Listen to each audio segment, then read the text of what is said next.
आइए दोस्तों, हम यूपी पुलिस के बारे में देखते हैं कि क्या क्या आना है नोटिफिकेशन में, कि हमारे पास कितनी भर्ती है और अब तक की सबसे बड़ी भर्ती है ये, जिसमें हमको देखना है कि कितने कितने ये चीज़ें वैकेंसी जो है वो आई हुई है।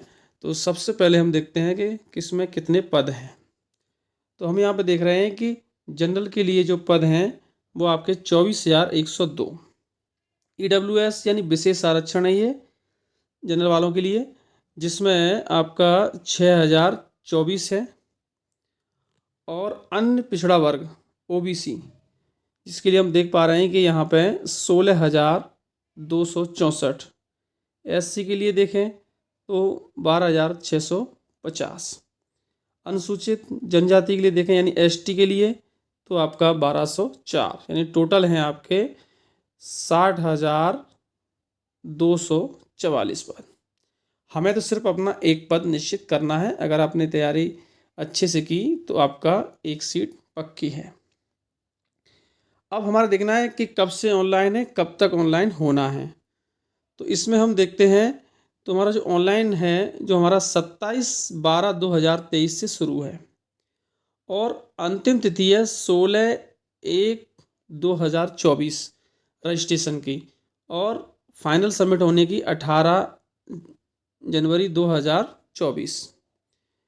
तो ये आपकी डेट है और हमें जल्द से जल्द अप्लाई कर देना चाहिए। अगर हम बात करें फ़ीस की, तो फीस आप यहाँ पे देख पा रहे हैं 400 रुपये सबके लगने हैं।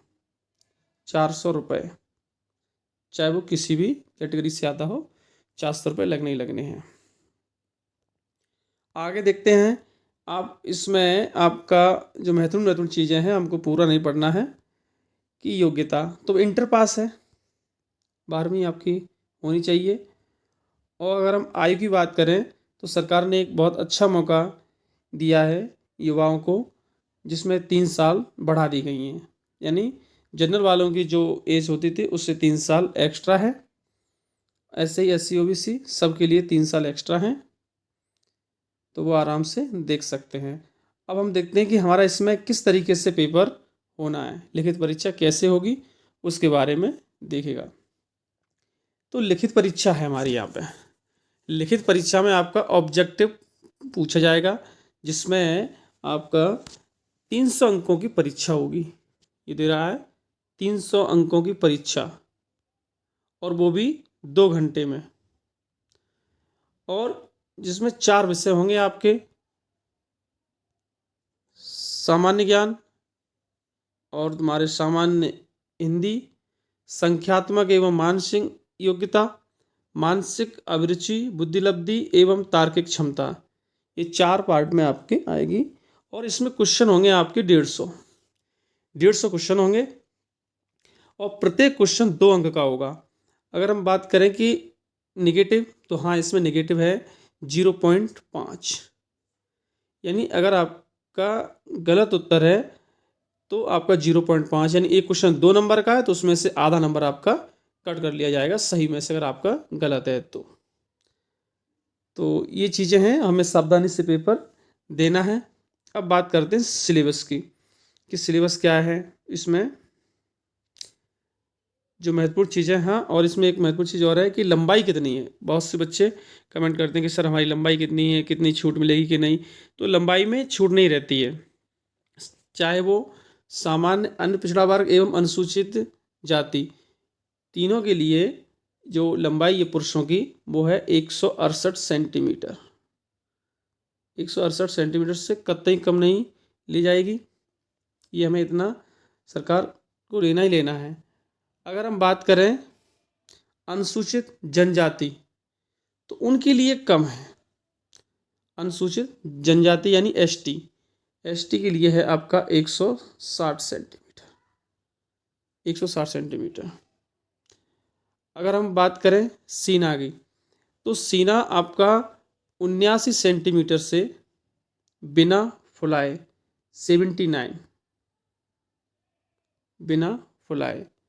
और अगर हम बात करें कि सीना कितना आपको फुलाना है, तो कम से कम 5 सेंटीमीटर आपको फुलाना है, यानी 84 सेंटीमीटर तक होना चाहिए फुलाव सीने का, 79 से 84।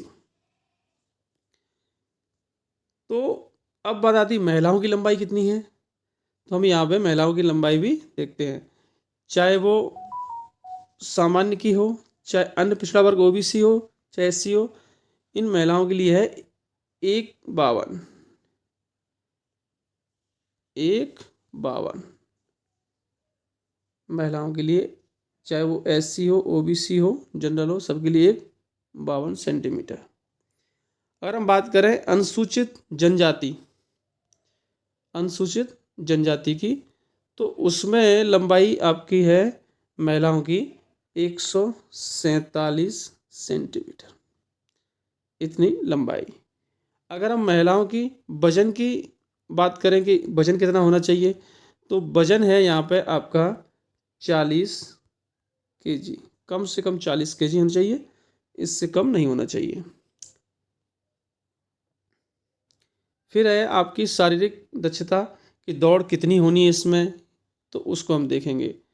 तो यहाँ पे आपकी जो दौड़ है वो 4800 मीटर की होगी, यानी 4.8 किलोमीटर या 4800 मीटर पुरुषों की। और इसका जो समय है वो समय है आपका 25 मिनट। 25 मिनट में आपको कवर करना है कितना, 4800 मीटर या 4.8 किलोमीटर 25 मिनट में कंप्लीट करना है। वहीं अगर हम महिलाओं का देखें तो महिलाओं को सिर्फ और सिर्फ 2.4 किलोमीटर दौड़ पूरी करनी है, वो भी आपके 14 मिनट में, बस केवल 14 मिनट में, बस इतना आपको करना है उसमें। अब जो सरकार है सूची बनाएगी तो उसमें लिखा है बोर्ड द्वारा कोई प्रतीक्षा सूची तैयार नहीं की जाएगी। अब आय सीमा में छूट हमने आपको बताई दी है कि अभी सरकार से लोग मिले काफ़ी, जो कोरोना की वजह से उन्होंने भर्ती नहीं देख पाई थी, जिस वजह से सरकार ने 3 साल एक्स्ट्रा दे दिया है, जिसमें कि सभी लोगों का भला हो जाएगा, क्योंकि जो लोग छूट गए हैं उनको भी मौका मिलना चाहिए।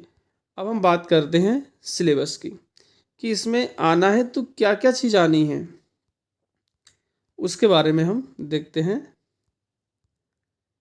तो बाकी ये बहुत सारी चीज़ें, विकल्प का ऑनलाइन भुगतान वगैरह कैसे क्या होना, वो तो आप जब साइबर कैफ़े पर जाएंगे तो वो ऑनलाइन कर देगा, उससे कोई दिक्कत वाली बात नहीं है। आप समय से अपना फॉर्म ऑनलाइन करा सकते हैं, जिससे कि बाद में कोई दिक्कत ना आए। अब बात आती है हमारे सिलेबस की कि सिलेबस इसमें क्या क्या आने वाला है। तो सबसे पहले हम बात करते हैं सामान्य ज्ञान की, जिसमें देखिए सामान्य विज्ञान भी है आपका, भारत का इतिहास है, भारतीय संविधान है, भारतीय अर्थव्यवस्था है, भारतीय संस्कृति है, वाणिज्य व्यापार, जनसंख्या, पर्यावरण, ये बहुत सारी चीज़ें जो आपकी दे रखी हैं। आप चाहो तो ये नोटिफिकेशन डाउनलोड भी कर सकते हो। अब बात करते हैं सामान्य हिंदी। ये तो हमारी बात हो गई जीएस की, यानी सामान्य ज्ञान।